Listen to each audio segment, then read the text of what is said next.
¿Quién no ha escuchado alguna vez hablar del diluvio? O al menos, ¿quién no tiene en su mente la imagen de la jirafa con la cabeza arriba de la claraboya del arca? Y eso yo creo que todos cuando éramos chicos las habremos visto en alguna imagen. Bueno, vamos a repasar rápidamente la historia. El mundo estaba lleno de maldad, a excepción de Noah. Dios le dijo a Noah que construya un arca para su familia y los animales. Llovió durante 40 días. Todo el mundo fue destruido. La historia tiene mucho más que lo que se ve a simple vista. Exploraremos las 5 áreas siguientes. Primero, ¿qué maldad hizo la humanidad, para merecer ser eliminada? ¿Por qué Dios eligió el agua para castigar al mundo? ¿Por qué Dios necesitó que Noah construyera el arca? ¿Qué hizo Noah para merecer ser salvado? ¿Cómo fue reconstruido el mundo y qué cambió? Bueno, ¿qué hizo la generación del diluvio? El episodio del diluvio comienza con una descripción del descenso de la especie humana hacia el mal. Se mencionan 2 ofensas en particular, la violación y el robo, ese tema que lo habíamos hablado anoche. Si bien son transgresiones muy severas, no era la primera vez que la humanidad se equivocaba. 6 generaciones antes de Noah, el hombre dejó de creer en Dios y fue castigado. Sin embargo, las consecuencias no fueron tan severas. El mundo continuó existiendo. Uno pensaría que el rechazo a Dios hubiese merecer un duro castigo. ¿Por qué entonces la violación y el robo recibieron una retribución tanto más terrible durante la época de Noah? Encontramos en los versículos, estos 2 pecados son sumamente específicos. Primero, la clase alta era acusada de tomar a las mujeres según su antojo. Segundo, el mundo estaba lleno de robos, pero no eran robos comunes y corrientes. Era el robo de guantes blancos, que se les suele decir, porque las clases sociales más altas castigaban y maltrataban a la gente y les obligaban a vender lo que no querían vender o lo poco que tenían. Explotaban a la gente. Esto no eran robos comunes y corrientes. Dichas transgresiones son consideradas peores que rechazar a Dios. Una sociedad en la que los líderes abusan de su poder no pueden continuar existiendo. Esto no solo es un pecado, sino que va en contra del propósito de la creación. En Salmos dice que el mundo fue creado para la bondad, o sea, el Gesed. Esta bondad no se refiere a una característica personal, sino al entendimiento de que el mundo es un lugar para dar y no para recibir, es un lugar y no es un lugar donde tenemos que estar acumulando bienes ni riquezas. Lo que ocurrió en la generación del diluvio fue una perversión del propósito de la creación. Era una sociedad de tomadores, no de dadores. El rechazo a Dios no genera consecuencias severas, como estas, porque aún existe la capacidad de volver a aceptar a Hashem. Por lo tanto, el abuso de autoridad y poder es más difícil de abandonar. Maimónides escribe que quien no acepta guía para volver, la razón es que la capacidad para escuchar la opinión de otra persona es prerequisito para un cambio. En una sociedad en la que los legisladores abusan del poder, como está pasando en estos tiempos, definitivamente no escucharán a volver, no van a querer volver. Por eso dicen que es muy difícil. Bien,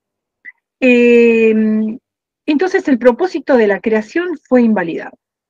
Entonces el mundo tenía que ser recreado de una forma diferente. ¿Por qué un diluvio? Bueno, Dios no es un ser caprichoso que quiere castigar y que tiene venganza, sino que todo lo que sucedió es para que el hombre aprenda de sus errores. Consecuentemente, si no fueron entregados los detalles de la destrucción, es porque hay algo que debemos aprender de ella. Al principio, bueno, de este episodio podemos aprender 3 cosas que me parecieron bastante interesantes. Primero, al principio de la creación, el estado primordial del mundo era líquido. Dado que el mundo fue creado para que el hombre lo use, entonces cuando el hombre no es merecedor del mundo, se revierte su condición previa a la humanidad. Más específicamente, el agua es conocida como el solvente universal. La palabra hebrea diluvio se dice mabul y viene de la raíz disolver. El castigo apropiado era, por lo tanto, que el mundo fuese sumergido en agua y que toda la humanidad fuese disuelta por completo. Punto 2. Muchos aspectos de la vida judía involucran la inmersión en una mikveh, que es una piscina ritual. El poder de una mikveh es purificar, renovar. En la época de Noaj, el mundo requería una inmersión en una mikveh para ser purificada. Y punto 3, en un nivel cabalístico, como decíamos hoy, el mundo fue creado con Gesed, bondad. Sin embargo, está balanceado con Din, que significa juicio. Estos 2 conceptos son representados por el fuego, que sería el juicio, y el agua, que sería la bondad, Gesed. Señalamos anteriormente que las transgresiones de las personas fueron en el ámbito de tomar lo que no les pertenecía, que es el opuesto a la bondad. Por lo tanto, era apropiado que el castigo viniese por medio del exceso de Gesed. Espectacular. Me encantó esa parte. Bueno, ¿por qué un arca? Yo voy a decir un pedacito y después Hugo se va a referir bien a lo que es el arca. Bueno, como dijimos antes, el mundo fue creado para la bondad. Dios, quien no tiene carencia ni necesidades, creó el mundo para beneficiar a otros con su bondad. El hombre que fue creado a imagen de Dios debe hacer bondad con los demás. Las acciones del hombre antes del diluvio, de ser tomadores en lugar de dadores, eran la antítesis de esto. Era necesario un acto supremo de bondad. La persona que salvará al mundo sería la semilla de un nuevo mundo después del diluvio. Debería ser la personificación de la generosidad y bondad, sin ninguna expectativa de recompensa. La Torá presenta a Noaj como un tzadik. Nosotros nos imaginamos a un tzadik como una persona austera, santa. Nos presenta, pero en este caso, nos presenta un enfoque diferente. La actitud de Noaj está basada en su interés y preocupación por todas las criaturas, lo cual a su vez mejora su cercanía a Dios. La actitud generosa de Noaj se manifestó en su máxima intensidad durante el año que pasó dentro del arca. Noaj era responsable de alimentar y cuidar a cada una de las especies, que era la población remanente del mundo. Noaj asumió esta responsabilidad con absoluta seriedad. Estudió los hábitos de la alimentación de las distintas aves, los gusanitos que comían cada una de ellas, y dado que las especies comen en distintas horas del día, Noaj y su familia trabajaron, podríamos decir, las 24 horas del día. Bien, Noaj se puso a la altura de las circunstancias y tomó responsabilidad por todo el mundo. Y por ese acto supremo de bondad mereció sobrevivir y llevar al mundo a su renovación. La reconstrucción. Después del retroceso de las aguas, todo lo que quedaba eran las personas y los animales del arca. Cuando dejaron el arca, apareció un arco iris en el cielo. Noah había creado una hermosa conexión entre Dios y el hombre. Noah había demostrado que se preocupaba por toda la creación y que no era solo un tomador que buscaba satisfacer sus propias necesidades. Dios juró que si el mundo podía producir un ser humano así, entonces nunca se volvería a enfrentar a la destrucción a través del agua. El judaísmo cultiva una apreciación por la belleza de la naturaleza y nos enseña a recitar bendiciones especiales cuando encontramos maravillas naturales. Dios sí lo dicen seguramente al ver un arco iris. Es única, pues se enfoca en el pacto que hizo Dios con Noah, el cual fue sellado mediante la señal especial del arco iris. La bendición alaba a Dios. Quien recuerda el pacto es fiel a su pacto y cumple su palabra. En este sentido, el arco iris tiene un mensaje dual. Dios ve una razón para destruir al mundo nuevamente, pero se restringe, por decir así, en deferencia a la promesa que le hizo a Noah. Por esta razón, uno no debería mirar prolongadamente el arco iris. La historia de Noah continúa con una descripción de sus tres hijos, Shem, Ham y Jafet. A partir de ellos se recrea todo el mundo. Y ahora le voy a dejar a Hugo la palabra para que explique. A nosotros nos toca los comentarios de la Parashá Noah. Y dice, el final de Génesis dice, pero Noah agradó a Shem. Noah agradó a Shem, ¿qué quiere decir eso? Por sus actos, como decía recién Emilia. Le dijo, la tierra está llena de crímenes, de robo, dice. Y hay una mezcla de falta de ética, de moral, de buenas costumbres y aberración en lo sexual y hasta con los animales, y entre los animales había mezcla y relaciones entre distintas especies. Hashem encontró que era el fin y había tantas otras actividades que eran malas y le dijo a Noah, lo encontró justo a su generación y le dice, he decidido el fin de todo. Haz para ti un arca de madera conífera, revístelo con brea por dentro y por fuera. Algunos otros comentaristas dicen, revístelo por dentro con brea y por fuera con betún.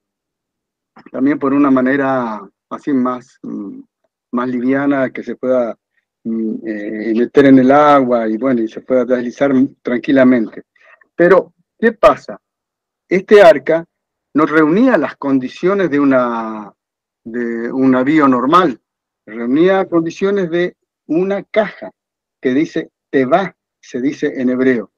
Tevá significa una caja, trasciende cualquier análisis racional. ¿Qué quiere decir eso? Es decir, bueno, el barco tiene quilla, tiene proa, tiene popa, tiene fuerte contra fuerte. No, era una caja, por lo que nosotros llegamos y lo que sacamos de lo que es, lo que dice la Torá. Tenía forma de caja y le dio algunas medidas. También le dijo, busca coníferas. ¿Por qué dice busca coníferas? Y voy a volver un poquitito para atrás. Leyendo la historia del arca y la historia de Noé, nos viene a la mente de que por qué Noé, que fue un hombre justo, y voy a contar una historia que nos pasó a nosotros, el rol que tenemos cuando decimos que somos noágidas. En una oportunidad nosotros pedimos permiso, así por internet, porque publicaban, de ir a Breslev, y bueno, en un momento llegamos a Jerusalén, y de ahí era para hablar con Jonathan Galet. Está perfecto.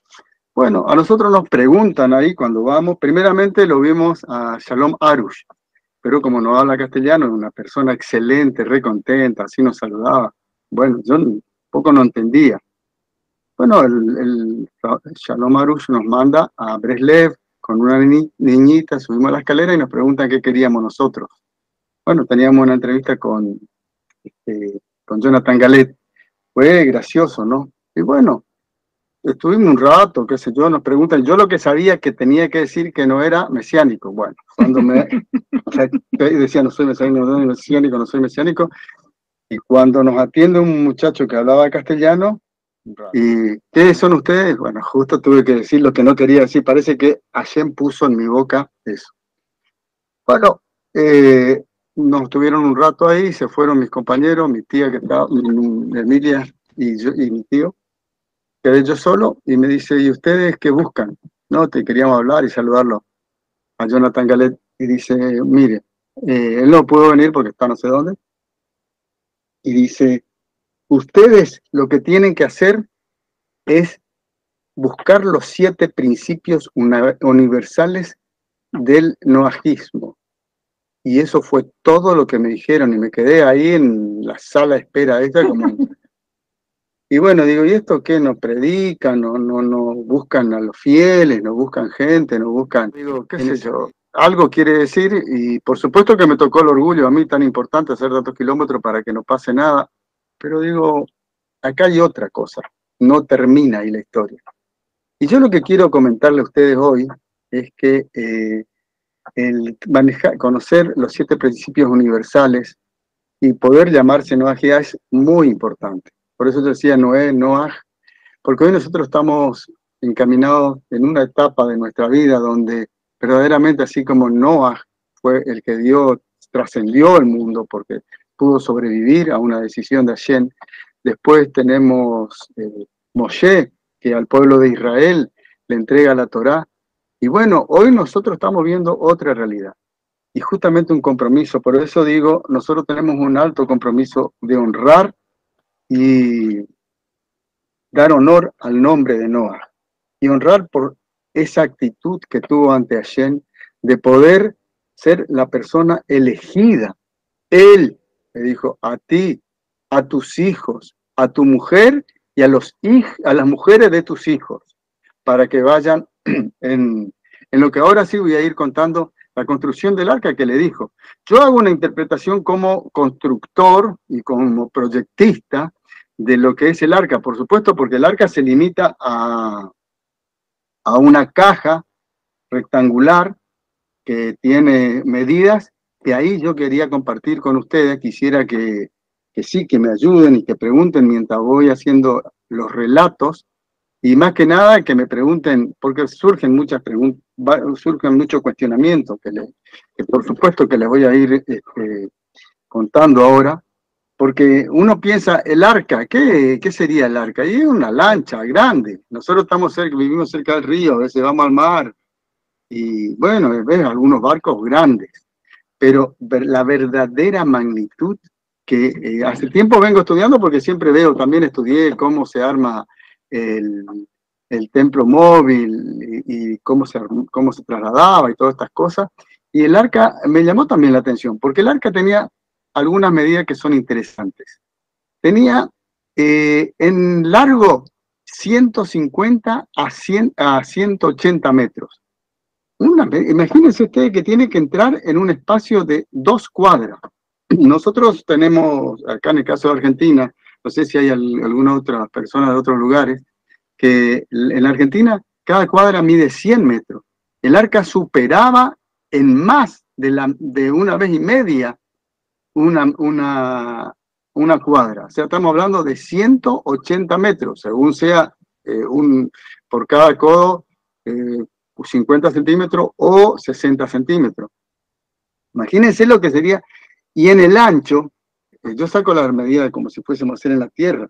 En el ancho, 20 a 30 metros. Un lote acá mide 12 metros. Así que tenemos 2 lotes de ancho por casi 2 cuadras de largo. Y le hago una referencia. El Titanic no alcanzaba a 300 metros. Y eso que fue, no sé, 5.000 años o 4.000 años después que se construyó. Con la revolución industrial en marcha, con la soldadura, con el hierro, con el peso, con volumen, con toda la industrialización, y les digo, en esa época, un arca, o sea, una barca de madera conífera que le había dado las instrucciones, claro, Hashem, nuestro todopoderoso Rey Celestial, le había dado la orden de que hiciese ese arca para poder trasladar a todos los animales, cada uno de sus especies, pero que no se hayan contaminado, todos los animales puros. De cada ser viviente, 2 de cada clase, macho y hembra, que serán y que 7 tienen que ser para ofrenda y 12 para sacrificio. Quiere decir esto que tenía que ser puros, que no se hayan mezclado, porque como dije al principio, había transgresiones y aberraciones sexuales y los animales se mezclaban entre distintas relaciones entre distintas especies. Esto lleva que también la construcción del arca, como vuelvo al tema que les comentaba, tenían que entrar Noah, su familia, los animales, rastreros, aves, todo el tipo de animales, cada uno según su especie, y debían llevar también los alimentos. La construcción del arca, claro, uno se pone hoy a... ¿Pongo ya la cadena? No sé, a ver, vamos a ver cómo está. ¿Todavía no? Perdón. La construcción del arca llevó aproximadamente alrededor de 100 años. Noah tenía 500 años cuando empezó la construcción del arca y termina con 600 años cuando viene el diluvio. Realmente una construcción hoy totalmente, ni que tuviese todas las herramientas y todos los medios, es difícil llevar a la mente lo que puede ser. Y la altura era de 15 a 18 metros. 15 a 18 metros, la orden de Hashem fue de que sean en 3 pisos. La planta baja o el piso de abajo sería para los residuos, los excrementos y lo que es sobrante de todos los desperdicios. El primer piso, que sería el segundo que dice, se ubicaban todos los animales. Y el tercer piso era para que se ubique Noah y su familia. Y el arca, como les digo, tenía 3 pisos, que sería 15 metros. Un edificio, el equivalente hoy a nuestra vida sería un edificio de 5 pisos.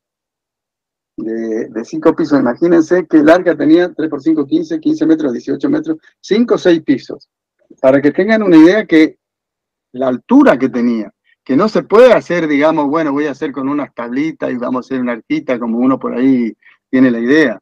Era una construcción interesante que hoy tendríamos que hacer buenos cálculos. Y ahora sí les voy a mostrar, si ustedes me permiten, esas relaciones de medida. La he sacado en una escala, a ver.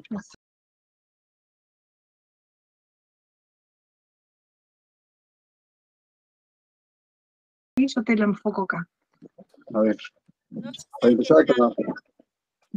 es mi mano, la que aparece ahí. Esta es la longitud del arca de lo que serían 2 cuadras. Este es el ancho, el pedacito acá sí, y este es el alto, no se traslada, directamente no se ve. Este es el alto, que son 5 pisos. El ancho, que serían 2 terrenos acá en Argentina, que sería más o menos 30 metros.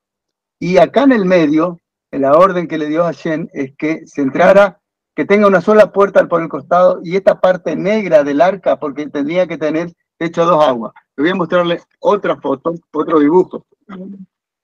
Ahí. No sé si se llega a ver ahí. Ahí está. Se ve muy bien, pero vamos a tratar de que se vea. Este es un corte transversal, como cuando cortamos una torta. Esto sería, lo que van a ver acá abajo sería toda la planta baja, llamémoslo así. Acá no sé, acá se está viendo, yo hice la rampa de acceso, el área donde se instalaban los animales. Acá hay un elefante, para que ustedes vean, esta es la parte más alta. acá está una vaca, no sé si no se llega a ver esto, acá está la entrada, acá está, como vuelvo a repetir, la planta baja, que esto sí se sustentaría, bueno, recibiría todos los residuos, y acá arriba se instalaba Noah con su familia. Ahí no se alcanza a ver porque el dibujo no es bueno, y como yo manejo bien la computadora en dibujo, tendría que haber contratado a mi dibujante que no está, entonces lo hago yo. Y arriba, acá arriba, tenía una claraboya, dice la Torá, que tenía 1,20 m. O sea, yo le saqué la relación de base por altura y le multipliqué por 2 porque es lo que cuenta cómo era la claraboya. Por eso dice, acá muestro cómo el sol entraba por arriba e iluminaba. Este proyecto lo estoy completando yo, les digo, porque no hay tanta explicación y buscando en esto, ¿cómo se llama? De la computadora, Google y Wikipedia, no había mucha información, sino más de lo que está en la Torá. O sea, no encontré más cosas. Pero sí les comento que era para iluminar todo adentro del arca. Y también es importante que comentar, a ver qué había más, esta. Bueno, tengo algunas plantas más ahí, pero simplemente para que sepan. Para la próxima vamos a ver mejor ese tema, cuando seamos duchos con la computadora. Con los 3.600 metros que tenía, 3.600 metros aproximadamente, que sería un cuarto de manzana, un poco más de un cuarto de manzana. Imagínense ustedes la cantidad de madera que tenía que haber llegado para hacer esa tremenda superficie de 3 pisos, que era el arca. ¿Cómo se llama ahora? Estamos bien, de ver. Sobre tiempo. Que era el arca. Y ¿qué les quería decir? Que no tenía dirección, por lo que dice y por lo que se puede sacar de conclusión, que tenía esa luz, y lo que es de preguntarse es cómo hacían con los olores, cómo hacían para distribuir, porque tenían que alimentar durante toda esta jornada, que fueron 40 días y 40 noches de lluvia, y que el cielo derramó todas sus aguas, y las vertientes de la tierra brotaron desde la vertiente de la tierra toda el agua que había en su interior. O sea que no había posibilidad de ninguna forma de supervivencia, según cuenta lo que podemos leer y los comentaristas. Esto nos llevó a nosotros a llegar a la conclusión de que el arca, aparte de la conclusión, estuvo 160 días en el agua, flotando, y después recién dejó de llover después de los 40 días, 160 en el agua, después empezó a aparecer cuando largó la paloma, el cuervo, la paloma, y le permite volver a la paloma. Tenemos la primera enseñanza, pero ya lo había recibido Noah, de el trato con los animales, porque a mí me llama la atención cuando vuelve la paloma y la deposita nuevamente en el arca. Significa cómo trata a los animales. La primera enseñanza que tenemos de los 7 principios universales del monoteísmo. Cómo trata a los animales y cómo fue que trató, porque así mismo fue y le daba alimento y le daba posibilidades de que cada una de las cosas que son los principios del monoteísmo se van cumpliendo conforme a lo que iba llevando Noah en esta etapa de los 160 días más, y después más 30 días que estuvo esperando para salir del arca.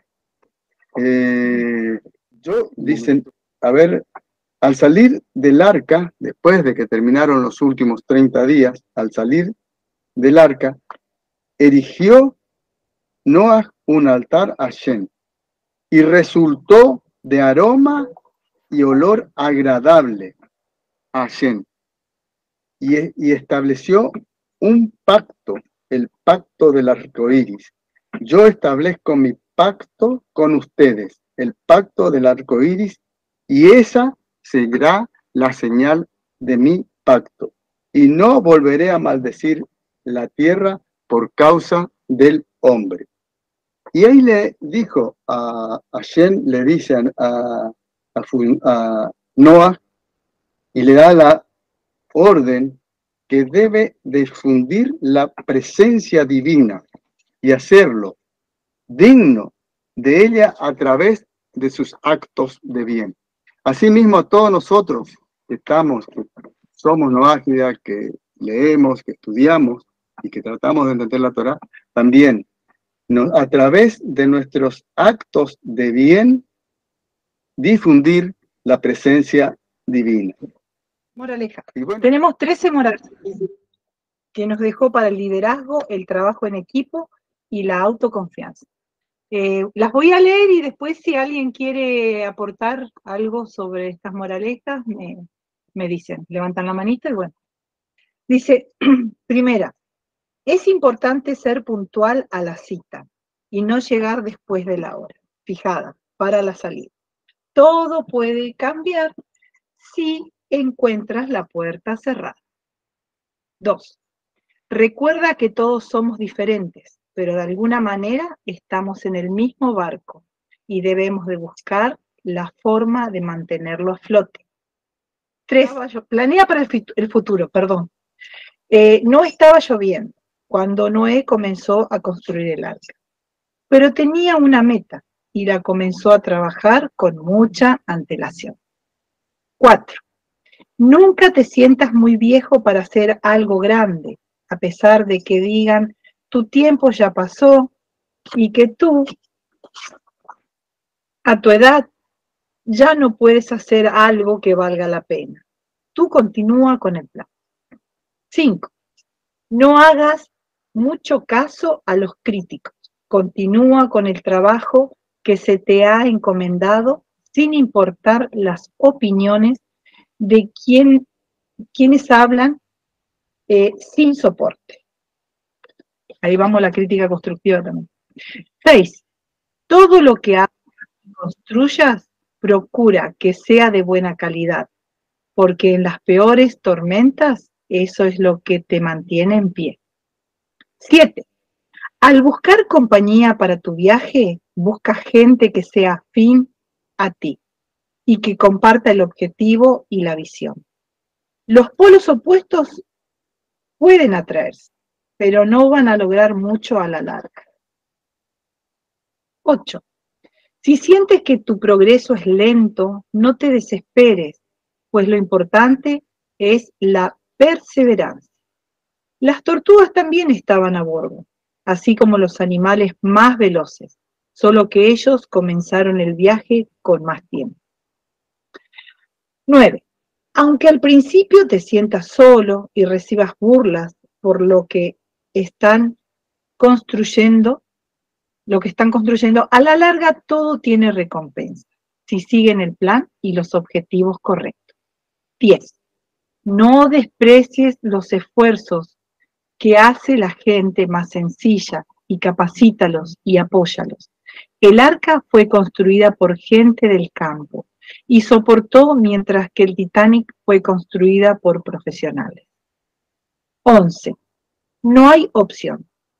Tienes que participar de la construcción del arca para poder subir a ella, o si no, serás solo un invitado o uno más de los animales. 12. Un equipo y sus miembros solamente tienen que construir una sola arca, no andar cada quien construyendo barcos o lanchas propias, solo porque no le gustó algo del plan. 13. No importa cómo sea la tormenta en la que estés. Si permaneces con Dios, siempre habrá para ti un arco iris esperándote al final.